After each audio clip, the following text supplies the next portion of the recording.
Have you ever noticed someone who, no matter what's crashing down around them, responds with a calm, automatic, "I'm fine"? There's something strange about it. Their voice steady, their smile quick, but their eyes tell a different story. It's like they're wearing an invisible armor, polished and unbreakable on the outside, while something quieter, heavier, builds within. You might even recognize this in yourself. You say the words, you keep moving, but deep down you're not fine at all. You're carrying a storm you refuse to name. But here's the paradox. The people who are always fine are often the ones hurting the most. Why do you do this? Why hold it all in when letting it out might feel like relief? Today, we're going to explore that together. What if that simple "I'm fine" isn't strength?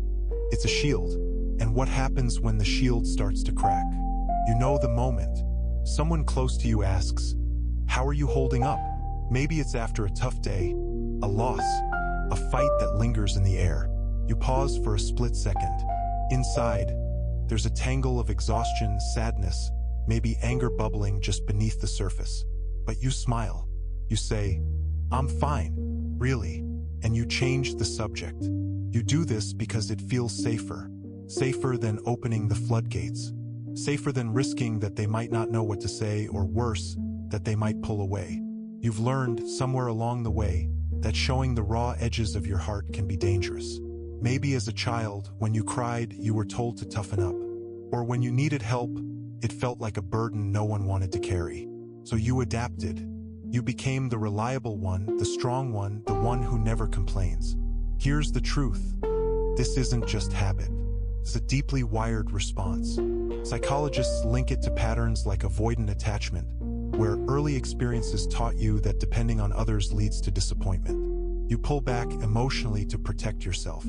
Or it stems from codependency, where your worth feels tied to being easy, low maintenance, never needing anything. You minimize your pain because admitting it might disrupt the peace, or reveal that you're not as unbreakable as you pretend. But here's what's fascinating. Your body knows the lie. While you're saying, "I'm fine," your heart rate might climb, stress hormones surge. Research on emotional suppression shows this clearly. It doesn't erase the feeling. It just bottles it. The emotion stays festering while your physiology pays the price. Increased sympathetic nervous system activity, higher risk of anxiety, even links to physical issues like heart strain over time. Think of a specific scenario. You're at work, a project falls apart through no fault of your own, but the blame lands on you anyway. Inside, frustration boils. You feel undervalued, invisible. Your colleague asks, "You okay?" You nod. "Fine. Just one of those days." You push through the meeting with a steady voice. But later, alone, the exhaustion hits like a wave. Or picture a relationship where tension simmers unspoken. You sense the distance growing, but when asked, "Is everything all right?" you reply, "Yeah, I'm good." Why? Because confronting it might mean conflict, rejection, loss. And this is where it gets interesting. You might think you're controlling the chaos by holding it in. Silence is not emptiness. It's control. Like a dam holding back a river, you believe you're preventing the flood. But rivers weren't meant to be stopped forever. The pressure builds. Over time, that suppression leads to emotional numbness, disconnection from yourself. You start to lose touch with what you truly feel. Is it anger? Sadness? Loneliness? It all blurs into a vague heaviness. The psychology behind this runs deeper. It's tied to expressive suppression, a strategy where you inhibit the outward signs of emotion while still feeling it intensely inside.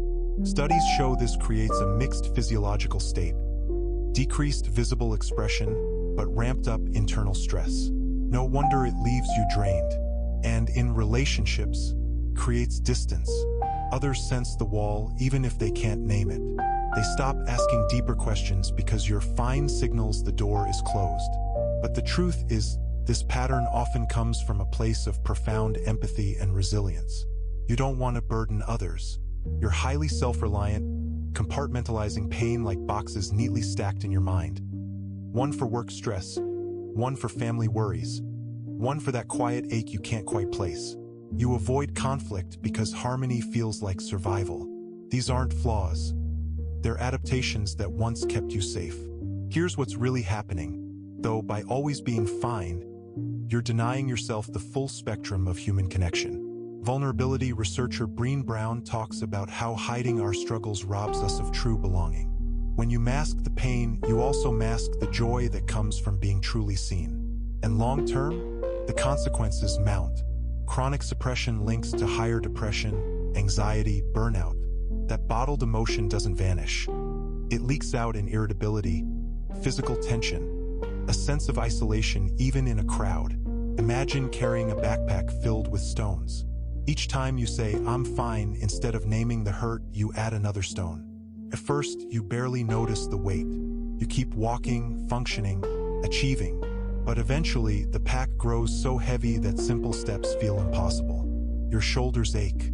You wonder why everything feels so tiring. That's the hidden cost.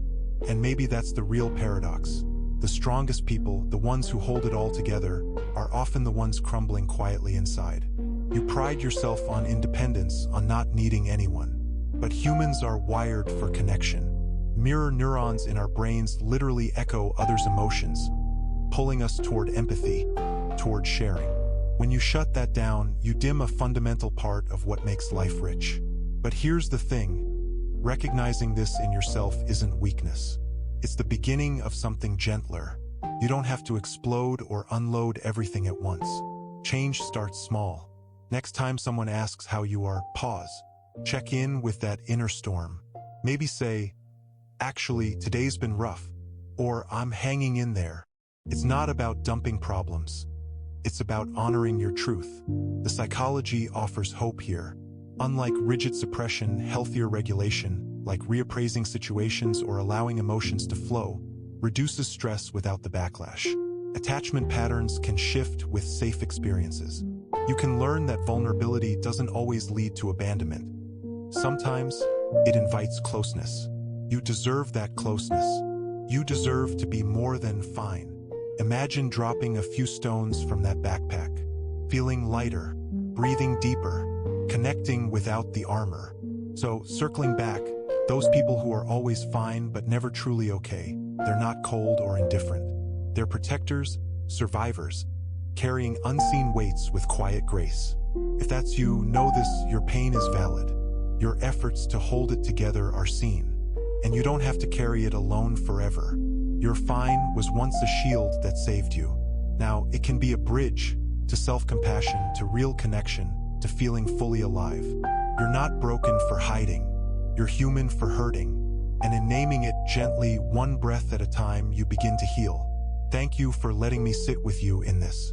You're already braver than you know.